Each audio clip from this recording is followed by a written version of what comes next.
Rolling and ready, Coach. It's yours. Yeah, I'm proud of our kids.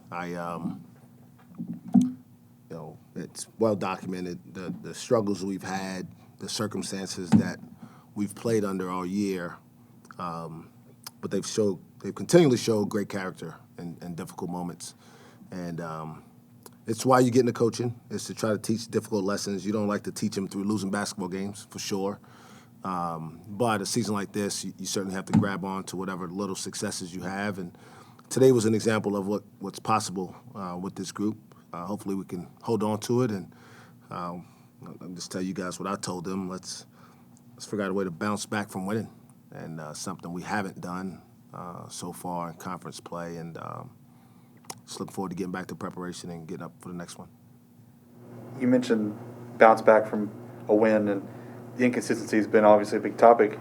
What clicked today? What was really clicking for you guys? This is the most complete I think you've played in a few weeks. Yeah, first and foremost, the kids have pride.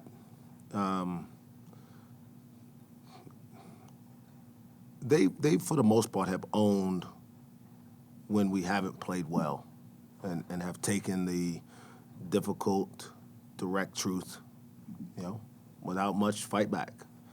And that gives you a chance to have an opportunity to then play better. And so, yeah, the challenge the other day was we got a bus kicked on the glass, and we got dominated in the paint. And, today the response from all of those guys to be able to out-rebound them the way we did and be able to dominate the game inside was a testament to their competitive response and the ability to, again, they met the moment today. And like I said, now it's a different challenge ahead of us.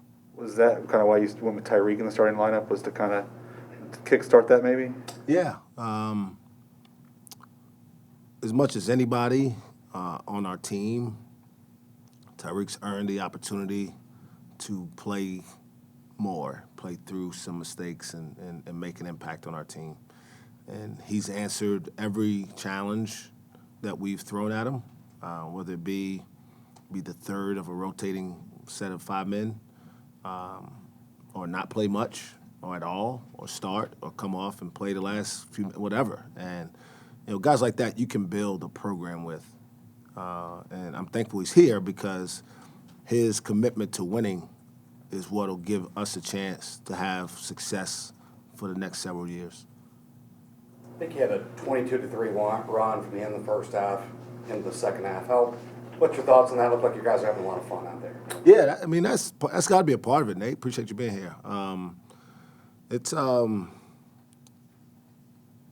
this team, one of the hard things for our staff has been to convey to these guys what winning means.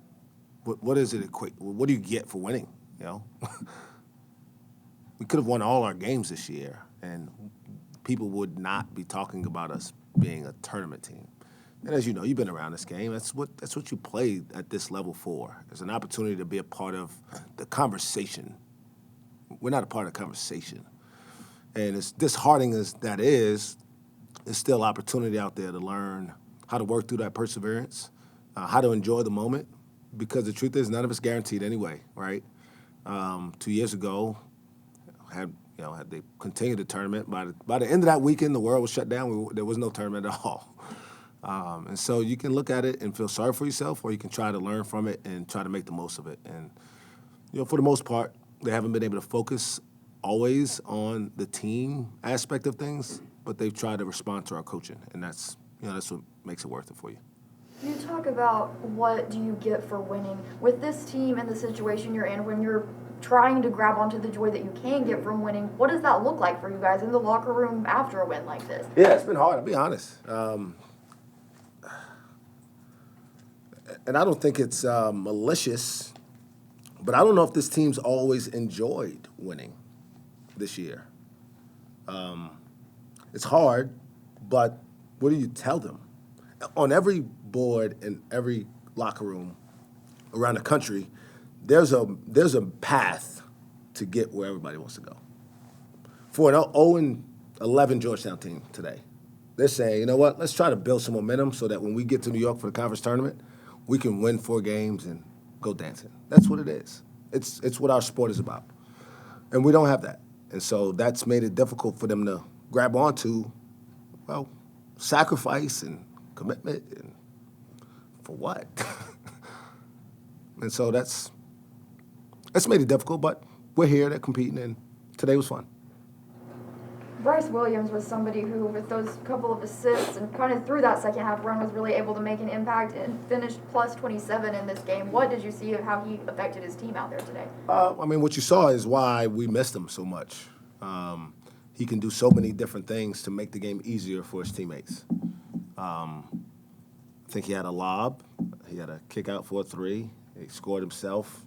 And so he makes the game easier, and it's why having a really good point guard is such a commodity in our game. And so when you don't have a guy who's committed to doing that over and over again and doesn't care if he only scores what he scored, 9 points, it's what makes good teams great, is having a guy who's willing to and wants to make the game easier for the other four guys on the court. What was your view of that lob pass he threw? Because I think he's standing pretty much next to you when he threw the pass. Obviously it's a set play. We drew up. We knew they were playing zone. I say this all the time. When I draw up a play, we score. Like when I draw it up on the board, it's 2 points or 3 points, wherever the shot comes from. But I saw how they defended the first pass and knew it was going to be there. But it was great execution by Caleb, who set the screen. And obviously he put the pass on the money to a really good athlete. So just worked out. It was the right call at the right time against the right defense. Such a long pass, though. It was a long pass, but the zone kind of gives you a little bit more margin for error there. You ended up with 3 3-pointers, but throughout most of the game, you didn't have any, and yet it was a blowout. What does that say about this team? And can you remember a game like this where you're kind of blowing out a team and you finished 3 for 13, but for a while you didn't have any threes? Well, we don't blow out very many people at all. I mean, we had a cheat code last year. We played every game was like a barn burner for you guys. I think we planned it for you guys' writing skills. But with that being said, I think what it shows me is when we're committed to the defensive end, we have a chance to beat anybody. And sometimes that leads to easier baskets. Sometimes, I think I said this in our media session the other day, when we were scoring more in our league games, we were losing because we weren't defending as well. And we finally put those two things together, and that was the result. It's not about necessarily making a bunch of threes. It's about not giving up easy baskets, rebounding the ball, and then on the other end, getting the best shot you can. And does the defensive effort, does that tie back to kind of a pride thing too? Of course. I mean, that's the hardest thing to do right now, because no one talks about defense. Not lay fans. Like, it's just about, man, they suck. They can't shoot. I mean, or they turn the ball over too much, or they don't make free throws. It's never about, well, man, that was a heck of a defensive possession. Those guys were covering up for each other, and that was a great block. I mean, the play of the game for me, without the benefit of watching the film, is we get driven in the first half. I think it was ice. Might have been 1K. Musa comes over to block the shot. They get the rebound, and Avery's standing in position. He had no reason to be there. And he blocks the shot on the same possession. That's the competitiveness that is hard to hold on to when winning doesn't have a carrot at the end. There's no reason for Avery to make that play other than he cares about winning. And so you got to give him credit for being able to muster it up today and get it done. But that's a hard thing to do right now, because even if you can't play in a postseason tournament, if somebody's averaging 18 points a game, they can get recognized for all conference or whatever it is. They can be on the draft board. And so there's something individually out there. But defense is about the team, and that's what makes it difficult. And what made you pick Musa and Tyreek to be the one to write the numbers on the whiteboard? I look at the box score, and it seems like there's a lot of candidates. Yeah. One, Musa's impact and his growth over the course of the year, hard for me to ignore. Obviously, he's dealt with a really challenging year himself, not having the summer with us, getting here in the fall, having the expectations of what he thought this team would be able to do. But I love the way he's gotten better over the course of the year, and his numbers were off the charts. I thought his presence defensively was really good. But Tyreek could very well be the most valuable player for this team this year. Every time he's been called on to produce, he's done it. Now, his numbers have never jumped off the page, but if not for Tyreke Smith, we don't beat TCU here. I don't know if we win today without his presence starting the game. And the numbers say 6 points. I look at plus 17. Makes a big difference for us. Did you know it was his first ever start? No, obviously that he didn't. I know he didn't start for us, but I haven't gone back and looked at his previous years. What do you like about those two together? That's something you've gone to more and more the last few weeks. Well, you feel more comfortable that you'll be able to have some presence on the glass. You know, when we don't have two guys like that in there, you don't get a whole lot of rebound and production. And so that's the first thing. The second part is this defensively, Tyreek can be more disruptive with his physical presence, guarding on the perimeter, than one of our smaller forwards like Keelan or M.A. or even Woody to a certain degree. In a game like this, you can't take chances that they'll just play volleyball up there. Kind of switching gears a little bit, what do you think about everything that's happened for Lindy the last few days? Unbelievable. I recruited Lindy a little bit at Stephen F. Austin before I got here, and obviously he was here when I showed up as an assistant going into his freshman year. So I was able to spend his entire career with him.